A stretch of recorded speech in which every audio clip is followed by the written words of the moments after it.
Hello everyone, really happy to have you here for this last AMA session. So it's been a long road with 10 really interesting projects, and I'm quite happy to finalize it with one of our most promising projects around mobility, which is Revolte. So without further ado, I will make them enter the room.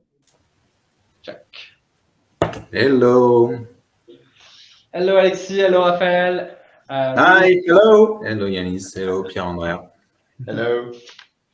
Really happy to have you here for this last AMA session. So I was saying it's the 10th one. So it's been a pretty long road with this different project. We've been in Mali with Hello Safana a few days ago.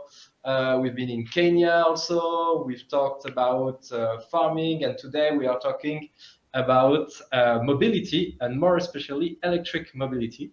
So let me just shortly introduce Pierre-Andrea. Hello, Pierre-Andrea. Hi, thank you. That will be with me for this AMA session. And then the floor is yours, Alexis and Raphaël. My first question before checking some questions from the community.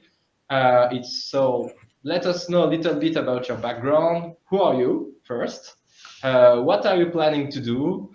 What's the ambition behind Revolt? And what's your long-term vision? You have 10 questions in one.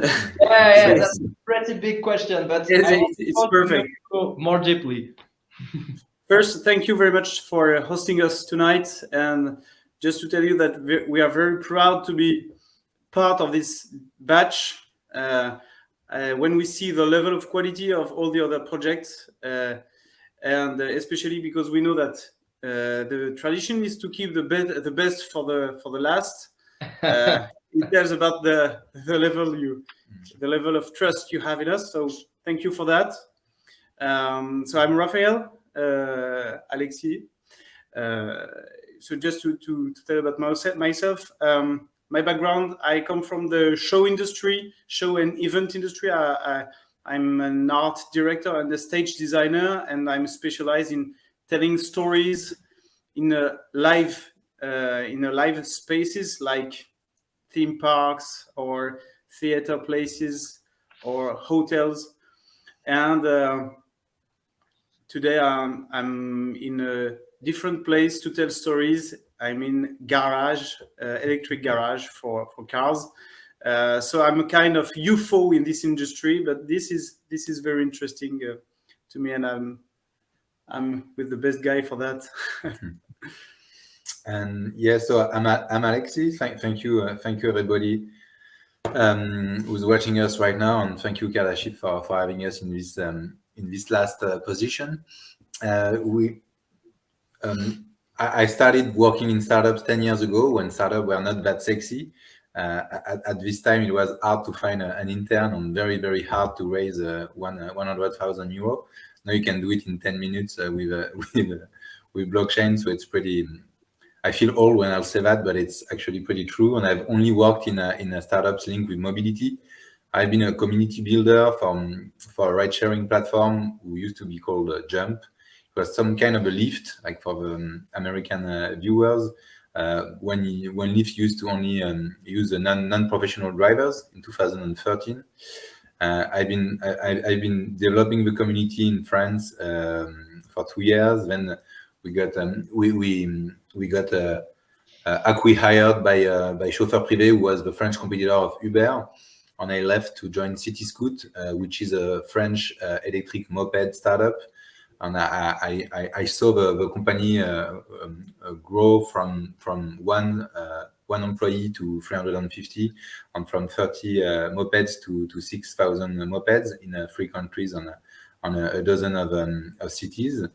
And I've been involved mostly in the product marketing growth fields in all the startup I've been involved into. And I joined Raphaël when he had an idea. He had a mission for Revolt. He was I would say concerned, very, very concerned about the kind of future he will provide for his young children. he had a passion for car. I will let him tell more, but he had a passion for car. He knew that cars could bring people together, and he was like, I need to find something with my skills, my passion for cars, and the fact that I want to leave the world a better place for my newborn children. So we are in 2020, 2 years ago. I was planning to work on some projects for live events and shows, and everything was locked down. So I started to think on something new. I had a big table with a lot of post-its on it, and I started writing a few words. And those words were, what is the planet we will leave for our children? I'm a father of 2 children, very young children. There was my passion for cars, as Alexis said. Cars is not just an object; it's a way to create moments and to share moments in family or with friends. It's our best friend every day, because today we cannot do anything without car. So something had to be done on that, because we over-consume cars today, and we are kind of owned by our cars, and we are not owning cars. So I thought that my job my job telling stories was, I had something to do with the mythology and reinvent something in the mythology of cars. And I started working on that, on how could we make this vision of cars, how to create a vision of cars that will be more desirable, more simple, and this was the first words. How could we revolt the industry of cars? And our ambition today is to make cars last 100 years, not less, more if possible, and to bring into people's mind an idea, a special idea that they can take the reign of their life, on their object's life, and they are not obliged to follow the marketing of car makers. They are not obliged to change their car every 10 years, and they can drive a car that can be rusty, and they can repair it. And we are here to help them for that. Yes, program obsolescence is something that is now well known, and people fight it in a lot of different fields. But for the car industry, it's still the beginning of this fight, and we want to be one of the key projects that will support this fight. Okay, super cool. I have many questions on this speech, but I had already a chance to discuss with you about that. So I will let maybe Pierre-Andrea ask the first question for tonight, and then we'll take the first question into the chat. I've already seen 1 or 2 that could be kind of relevant right now after your first speech. Thank you for your presentations. It's really a great philosophy, how you're planning to make cars last 100 years. Your vision about the cars, which are best friends. We want to keep this relationship and to make it last longer. So I'm gonna jump into the subject. Can we really make cars last 100 years? And what is today the limiting elements to reach this duration? We can definitely make cars last 100 years or more, because when you speak about the life of a flat, for example, you never ask the same question you ask for a car. So when you ask someone how old is your flat, how old is the building you're living in, you don't ask him if it was like a brand new flat and it hasn't changed in the last 20 years. The truth is, when you build a house or you build a building, you know that there will be repairs once every few years. You know that the room will change, things will evolve, but still for the person who lives in, it's still the same building. So we know that cars will evolve.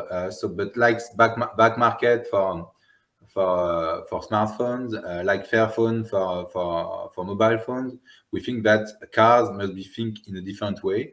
And so yes, the car will still be the same, but pieces will change, battery will change, cells inside the battery could change, the engine could change. Of course, the tires will change, but still, if we keep as much pieces intact for as long as possible, the global life cycle analysis will be way better than if you change your car. So we can do it. What prevents what is today a blocker for that? Mostly the program obsolescence of the industry. Okay. I think the top one reason is like the availability of pieces. It's hard, even as a professional, to find pieces for cars that are older than 10 years. We are facing it. Like in the last days, we had this morning someone who was bought an electric car in the last century, actually. I think it was in 1998 in Sensis Electric. So it's one of the first electric car that was sold in France. And he asked us if we can do anything with it. And the answer is we can, but it's going to be very, very hard because it's impossible for us to buy a brand new piece. So we need to find other cars and make like organ donations between cars. So it's harder than we want. The comparison is very good. We are doctors. The place where we repair the batteries, for example, is a clinic. And if you bring someone to the hospital and you make a diagnosis, you won't say, okay, no, it's too difficult to repair you. We will change yourself or just a leg. No, we take time to put a diagnosis, words on the problem, and we try to find a solution in a collaborative way. Mm-hmm. This is very important because usually when you bring your car in your garage, the diagnosis is timed, and if it takes more than 5 minutes or 10 minutes, we don't take we don't put the effort on that. We don't put sensibility in that. We at Revolte, we think that the diagnosis must be the base of the programmed perennity. The durability. The durability must be based on a proper diagnosis. Okay, clear. Your answer, Pierre. Yeah, I really like your vision about making cars last. So thank you very much for this really clear answer. Yeah, I will take the first question from the chat. So we'll take the first one. Maybe about competition. So I think we talked a lot about the vision, about what you aim at doing, and this vision about having cars lasting 100 years. And now, can you list 1 or 3 killer features of your project that make it ahead of its competitors? And what is like the unfair advantage your platform has that you feel the most confident about? So I don't think it's pretentious to answer that, but we don't have that many competitors. We have discussed with a lot of industry experts, and it's pretty hard for like the whole players to try to compete what they've been building in the last 50 or 60 years. So we don't have that many competitors. But the 1 to 3 killer features that we think we have, first is the Academy. The Academy is the internal tool we're building that will help us scale the capacity we have to answer any problem. The second one is that we start from blank. So one of the first competitor we'll have is like old networks, like historical networks that will try to switch from a thermal engine to electric engine, and it's very, very hard for them to adapt, to change the way they accept cars, to change the way they repair them. So we start from blank. This is a key advantage. And the third one is we are 6 co-founders, full-time and 2 part-time. And out of these 8 persons, we have a lot of different expertise. We have 1 person that has been working on batteries for 12 years. We have Raphaël, who knows how to make awesome experiences alive. We have one person that has been starting like 3 different garages in the last 25 years. We have one electronic expert, etc., etc. So compared to like a normal startup, we have the chance to have all these different persons who are pretty expert in their field, and we are pretty confident that this will help us stay ahead of competition. Okay, pretty clear. So kind of alone on this specific field. Just to give you a number, we have repaired 20 cars that were declared good for trash, for the junkyard. No one could repair it. No one.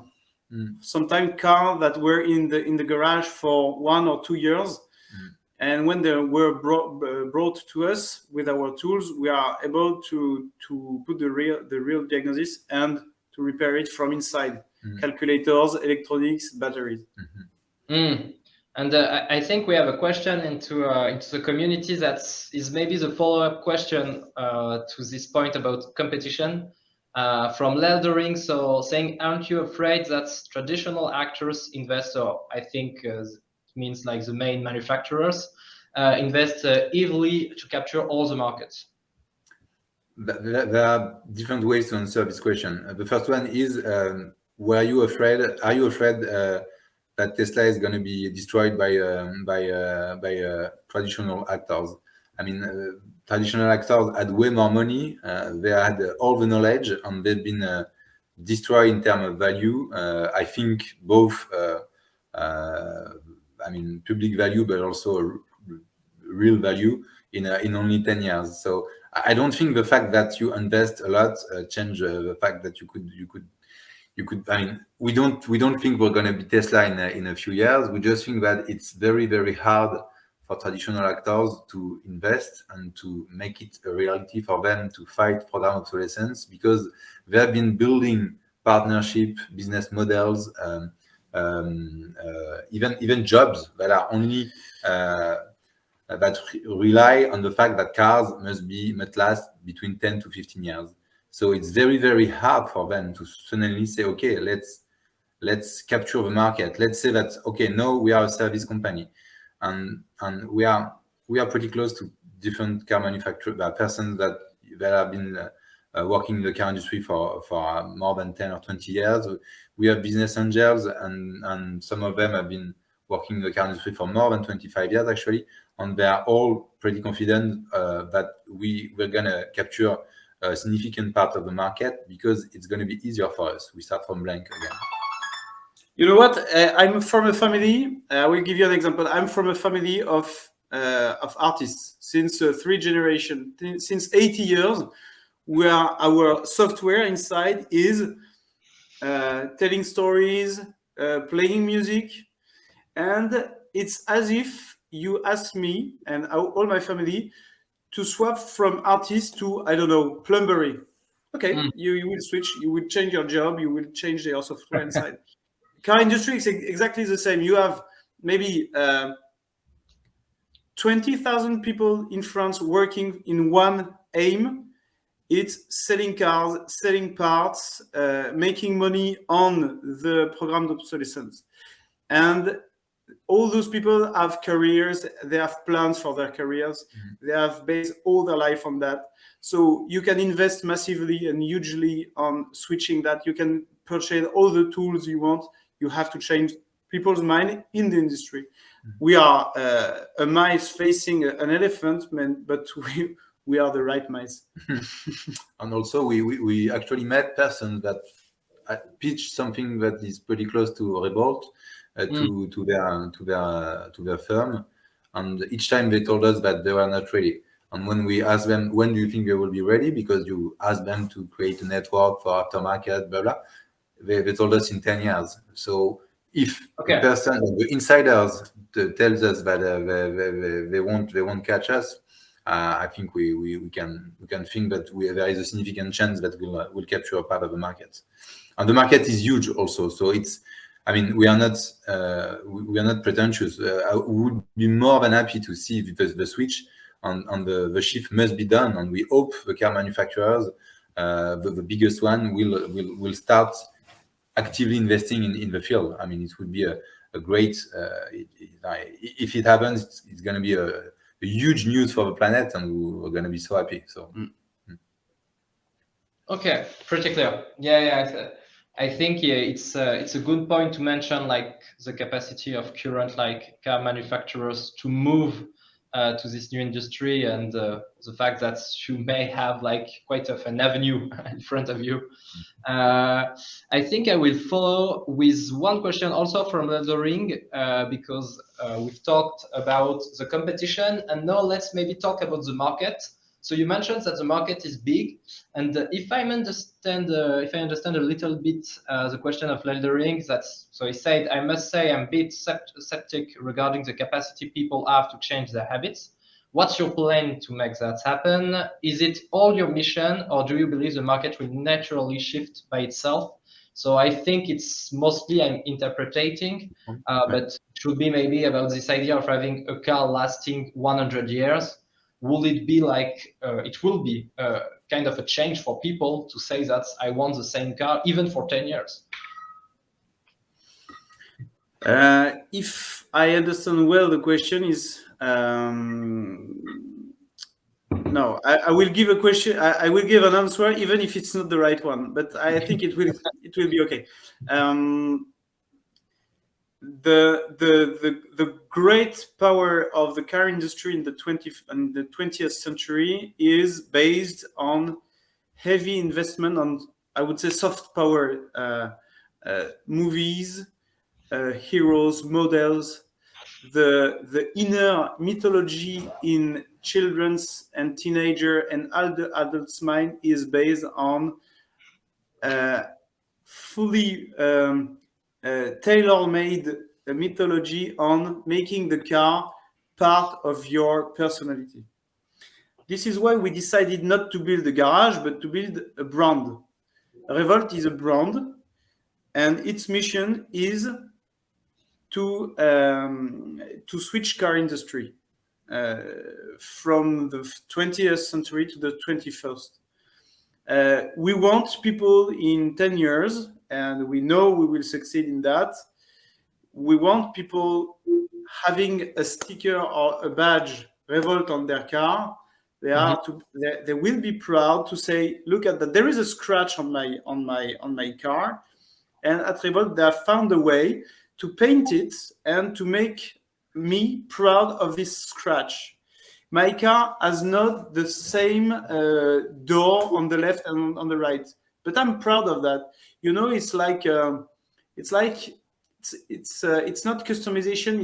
It's just to say that today we want a brand new car, and in the 30 coming years, people will want a personal car, a car that reflects their own life. My dog scratches the car. My son has made something on the seat. Okay, this is part of the history of the object. And when you have an old furniture, or I don't know, you take a sheet of paper and you draw something on it, you will not erase the drawing. It's part of the inner history. So Revolte has a plan in the 10 coming years to make some innovations on. I don't know the way in English to say that, but to make progressive design on that. We'll make refurbish sexy again. Yes. And also regarding habits, I mean, all people change their habits. I live in Paris. 10 years ago, people were trying to prevent some part of Paris to become a pedestrian or cycling areas. And now the same person are on their bikes and they have electric bikes and they are so happy. So habits can change pretty fast. And we've been discussing with our community, again with car leaders, with electric pioneers, with electric events planner, event creator, and they are all saying the same thing. When you try electric, your mind change. We were discussing at lunch with someone who has been to from France to Romania like 5 years ago with an electric motorbike, and he told us that the slower you go, the longer you'll go. So this is a bit. I mean, it's hard to understand, but if you go too fast, you will run off. Your battery will run off too fast, and you will need to charge more time. So the best way to go very far away is to go slow. So this changes, I mean, overnight. We've been using electric cars for a few months now. We were not used to it, and now we are totally used to it. And you become proud of different things. We could actually create like a kind of a Strava if you are used to put your efforts and all the sports you're doing. We could create. I mean, the Revolte brand could be something that makes you proud of the very low energy you had for a trip from point A to point B. And this is actually happening pretty fast when people go to electric cars. And so when they have already changed their habits for it, I think it's very easy to think, okay, now that I have changed it, the way I'm driving, the way I'm using it, no, let's make it last way more time. Let's show my friends that I'm actually earning a lot of money each year because I made the shift. Okay. Okay, I think that you perfectly answered the question of Eldering, and at the same time you answered one other question about why is an artist and what is an artist doing in garages business. And I think that saving 20 cars that were designed to trash is a work of art. Only artists could do that. Making people proud of their cars is also a work of art. So you answered both questions at the same time. But Spartan, Can we answer this question? Yes, it's the best question. The best question ever. I'm asking this question every morning, but each night I'm so happy that I have Raphaël. I'll let him speak, but it's my fourth startup, and it's the first time each day when I have something creative, when I have an experience to design, I have everything in house. I mean, it's crazy how easy it is to create a startup when you have like the vision and the designer on the creative in house. It changes everything from scratch from day one. So for me, it's way easier. We could rephrase this famous sentence: war is too serious to give it to military. I would say business is too serious to give it only to businessmen.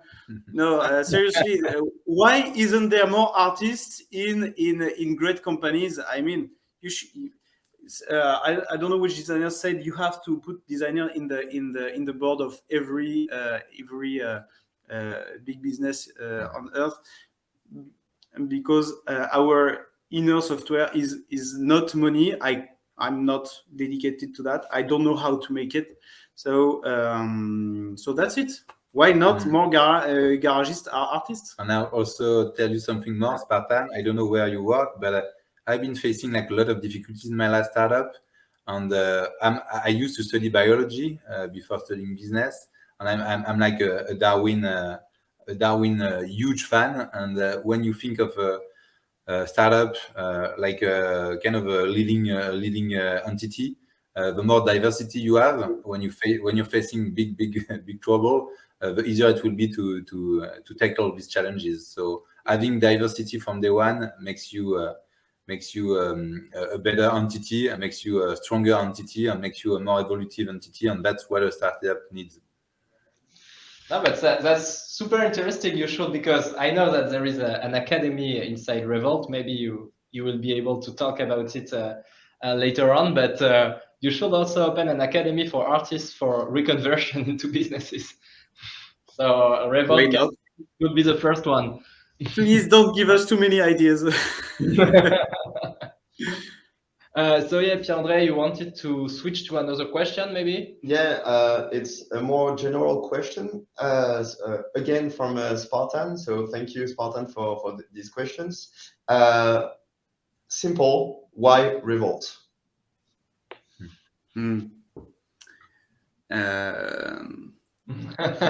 Simple. I don't know if the question is why are we here or why the name Revolte. Why the name? I guess. It's about the name.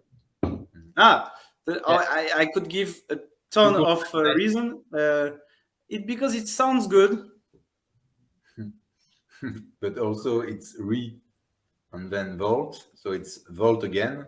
I don't know if the viewers know, but the first electric car was created in 1834, so almost 200 years ago. So back in the days, car industry was only electric, and then it went into like a bad trip for 100 years with oil, and now it needs to go back to the roots, electric. So Revolte is also kind of coming back to it. In Italian, volta means I don't know, turning, facing, switching the direction. And this is a little pivoting. Yes, pivoting. It's exactly what we do. We are facing the reality from another view. So we are making a volta. There is, in French, a dream is a rêve. And actually, the trick is that we in French, you have the word révolte, which means to be revolted. And we say revolte. It means to put back volts in your car, in your life. Put the volt back in your life. And vote for us. revote for us again. Okay, so main explanation behind the name. Yes, but it's only because it's cool. That's it. It's enough. That's enough. Yeah, it can be justification because it's cool. It's the best one actually. Yes. So maybe let's switch maybe on the more technical part because we have one or two questions about how it works. So the first one is from Passa Sizob. I hope it's well pronounced. What is your plan regarding the batteries? Repair, recycle, so maybe that's need a little bit more explanation on how it works in the Revolte garage, a bit more context maybe. Yes. So Revolte is three things. We have workshops, we have mobile fleets, and we are building a brand, as you've already heard. So batteries, we receive a lot of questions regarding batteries. Just to make it a little to put it into context, batteries are only around a third of the problem you're facing when you have an electric car. So it's not Revolte is not only a battery company that repairs battery. We do a lot of other things. The batteries have their own cycle from production to recycling, and we are at a certain step, which is like I would say 2 steps before recycling. So we are at the step where we can assess the quality of a battery and decide to reuse elements or reuse the battery itself, or repair what's called the battery management system, which is like the brain of the battery. Or we can say, okay, it's not.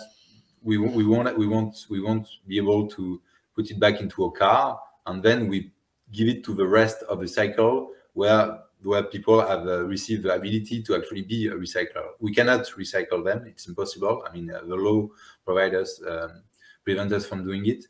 And so yes, we are in between different actors. We've been discussing with a lot of different actors in this field, and it's still the beginning of a battery. I mean, it's still the very beginning because there are a lot of batteries out of orders for bicycles, for scooters, but not that many for electric cars because they are still young. But it's starting, and the players are here. So we have met with some of these players, and of course they all want to know. They are all very happy that we're here because they don't want to recycle what can be still used. So yes, we are at 85% of the life of a battery, and we try to put it back like 10 or 20% back into their life so that they can last longer. There is 2 meanings in recycling. You can just take it out of the car and revaloriser, recycle the materials, but you can also give it a second life. If, for example, you have a battery that has only 50% of its capacity. I mean, for example, originally 300 kilometers and you have only 100. But you can give this battery to someone who needs only a capacity of 100 kilometers. Okay. This is a way to recycle too, and this is what we do. We refresh cars and propose them to people who need the capacity we have to propose. The two last actors after us is the people that use battery for like residential purposes or anything that is not linked with mobility, that doesn't need like the power that the battery used to have. And the very last one is like the recycling industry. And basically it's like a bucket with kilowatts inside. So imagination is the limit only, because you have a source of power you have there. Okay, it's not the maximum power capacity, but you can imagine a lot of things. So no, we repair, and we have many ways to recycle and to propose a cycle of life. Many partners. Okay, super cool. I will take another question on the technical side, and then after we have one or two questions about business and market. So let's keep it for the end. So this one from Adoui, maybe more tricky, or the answer could be just no. But what about hydrogen? Did you take its development and its funding? We know in France, Emmanuel Macron has announced a plan to finance hydrogen into account. Is Adoui working in the hydrogen industry? We have a pretty simple way to answer that. Hydrogen is probably going to be big. And of course, we want to be able to accept hydrogen cars. Our mission is to be able to make cars last 100 years. Hydrogen cars are still electric cars, but just with a different way of being powered. So as of today, there is no business reason and no reason at all for Revolte to be focusing on hydrogen. There is no hydrogen cars. There is hydrogen self-fueled cars. An hydrogen car is an electric car, so we repair the parts of the electric cars. So we don't think, I personally don't think anything about hydrogen. Let's see. There is a lot of research in that, and maybe our children will be able to drive hydrogen cars that are affordable. In 10 years, we will have a few hydrogen cars on the roads, but they will be only for the 1% richest in France and in the world. What we want to, we are agnostic on that. We just want to be able to repair like the cars that are old. So if hydrogen becomes a big thing, we will be there. On the workshop we're building, they will be able to accept hydrogen cars. So, but our academy will be solving the problem we're facing the more, and the problem we're facing most are the one of the best sellers for electric cars in the 2010-2015. So there is no hydrogen needs for Revolte so far. Okay, pretty clear. So maybe let's switch, and Adoui also asked a question about figures and business. So maybe we can do this question as a transition. Let's talk about figures and business. How are you profitable? Could you give some figures about the market you are addressing? So maybe more about the short-term vision for the moment.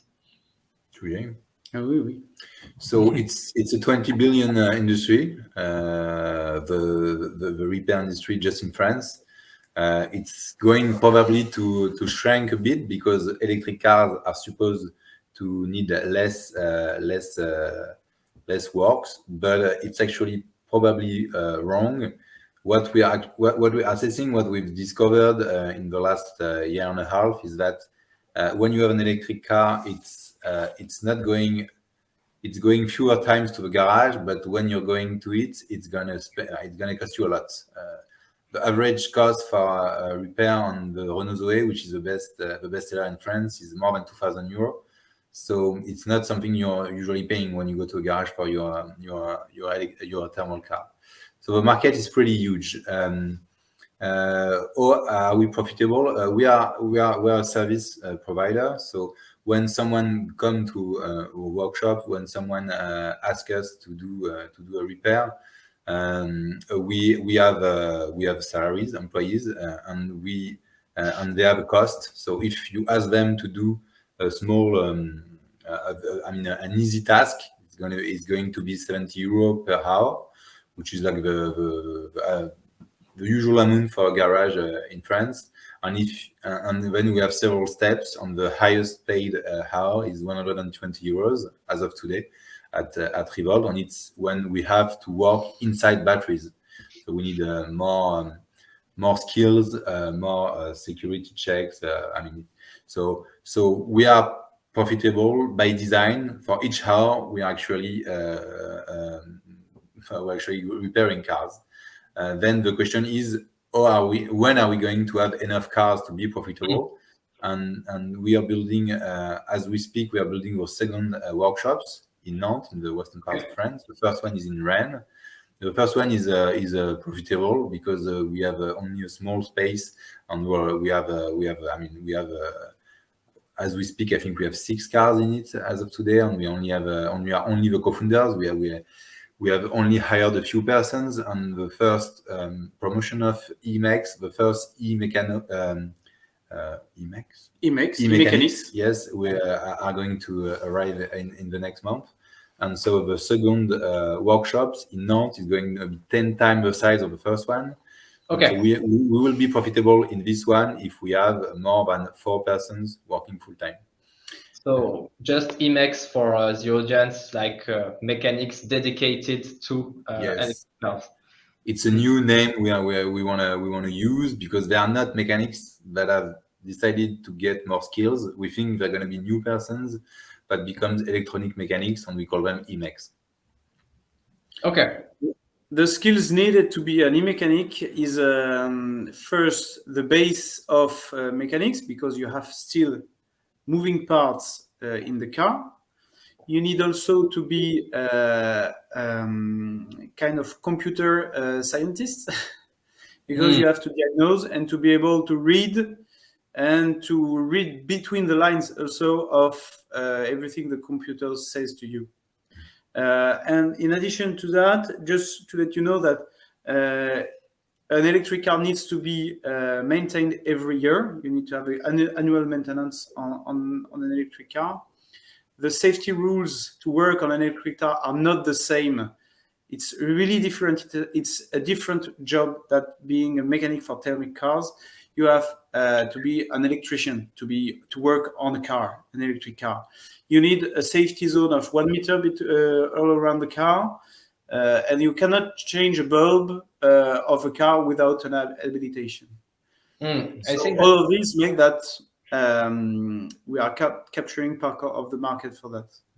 I think that's quite important to understand because at the beginning it's not obvious. And we had a question in the chat about are E-Mex former mechanics. So yeah, it's quite important to understand that it's a completely different job, and that's even into the garage, you can't take care of electric vehicle in a normal.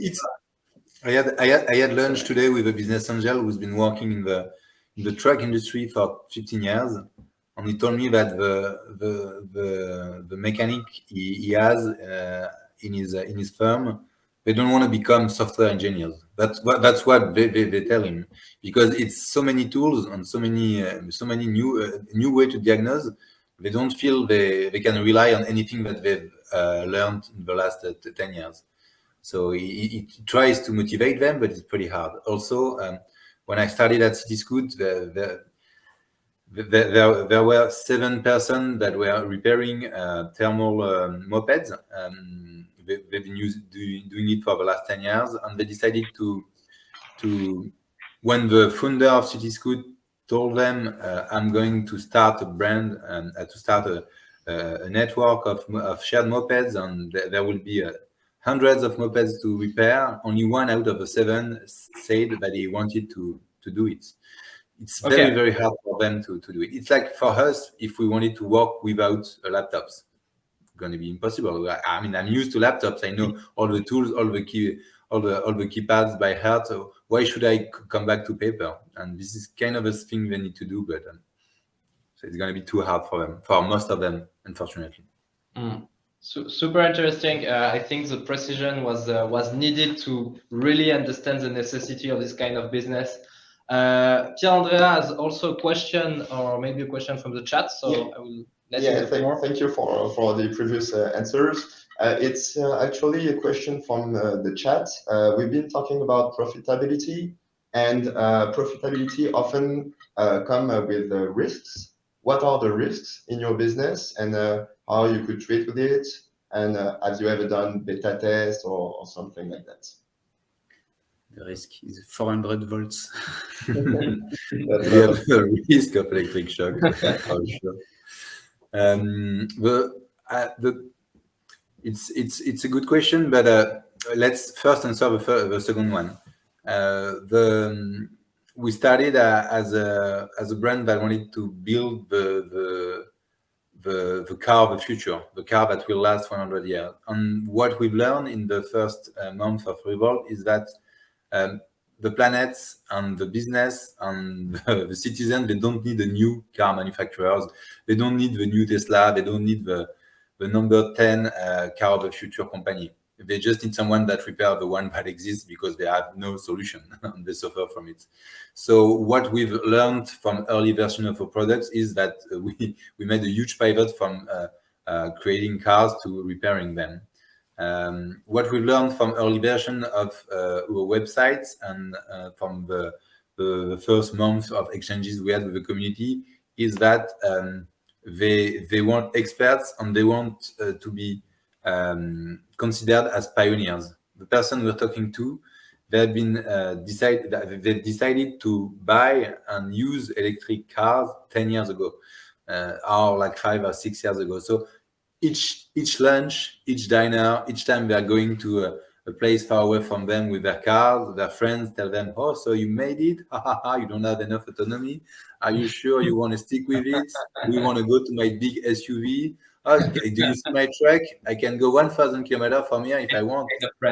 Just like that. So they've been like kind of suffering from it, and they feel like they are pioneers, and they want people that understand this and speak to them as pioneers because they are pioneers.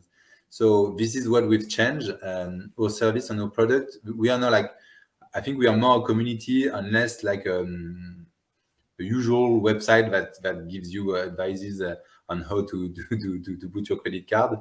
And this is like the main changes we've made. Regarding the risks, I think we have risk on the team. I mean, we say that we don't know who are the e-mechanics. It's hard to create a firm, a brand, a startup, and also an academy and a school. So we know that we have a lot of challenges, but the first exchanges we had with people that will be part of our first promotion, our first batch of because we are also having our first batch like Cardashift. we think they are the right person. We think they will be able to solve all the problems we'll face. So I think this is the principal risk for me, because it's always the principal risk for a startup, but especially for us. Do you see the risk? No, it's a human risk. I agree. Okay, that's quite clear. Thank you. Yeah, pretty interesting. And maybe because I'm seeing that the time is running, and we will need to switch for the French version of AMA in a few minutes. But I think a last question to ask in English is it was one of the first asked tonight, but it's maybe cool to finish with that. Do you have any plans to attract non-crypto investors to join your project? Because the success of a project attracts more investors who haven't yet entered the crypto world. What are the plans to raise awareness about your project in the non-crypto space? And I think because Prabats 46 should be maybe a crypto guy, It's kind of interesting as a question because it opens the topic of community, and you evoked it, Alexis, in your last answer. And I think it's something like really interesting in your project. We put it into your infography, like this notion of community with Revolte, les Revolte. So maybe this question is the opportunity to talk a little bit about that. So yes, great question. We could answer it in 1 hour. So we are pretty sad to leave English speakers in a few minutes. We've been discussing with non-crypto investors for the last year actually, and we've raised our seed round of more than 1 million euro. It's something we haven't announced yet, so it's a kind of an undisclosed information, but it's kind of official, and we raised it with a business angel who are far from the crypto world. Some of them are actually working in the car industry, so they have, I mean, at least 40% of the business angel that decided to invest in Revolte, it was their first startup. So it's one of the things we are the most proud of, because it means that the startup and the innovation is not part of a small community of person who knows the right person. It can be, we can actually convince people from the whole industry that we will be the future. And this is one of the best thing that happened to us. What are the plans we have to raise awareness about the project?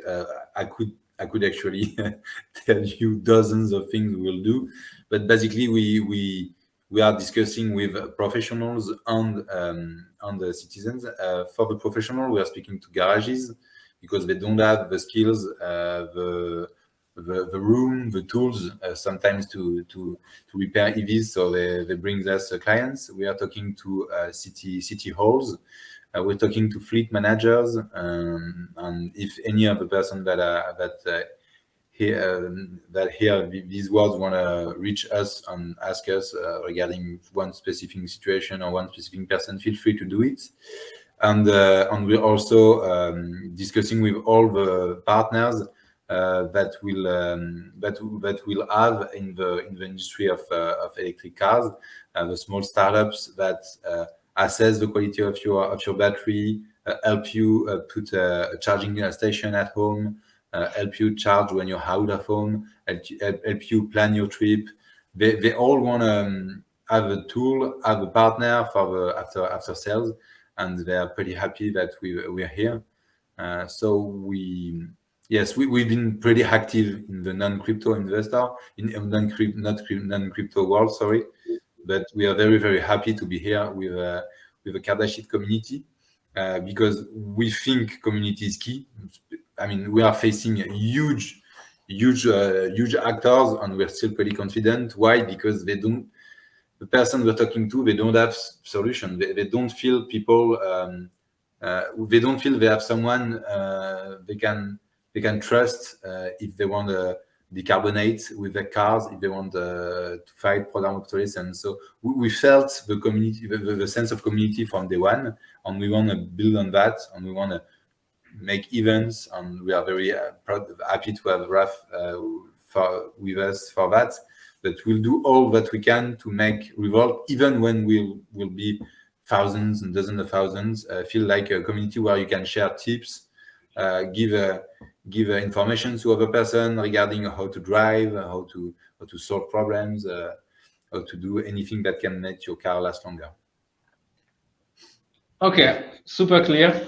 I saw that you can speak about that for a lot of time, but it's super interesting. And honestly, in the project sourcing team, it was, I think, one of the aspects we love the most about the project. This idea of saying we want to create a movement, a citizen-based movement in a way, and it was like quite aligned with the crypto ecosystem, and notably the Web3 mentality. So I don't know. Yeah. Can I just end the English part with two information? First, we have a Discord. We have a Discord, and we'll put the Discord link just after this AMA session. So feel free to join the Discord. It's only with French person. We are not that many, but still feel free to join. This is why we have a Discord. And second, we translated the website in English.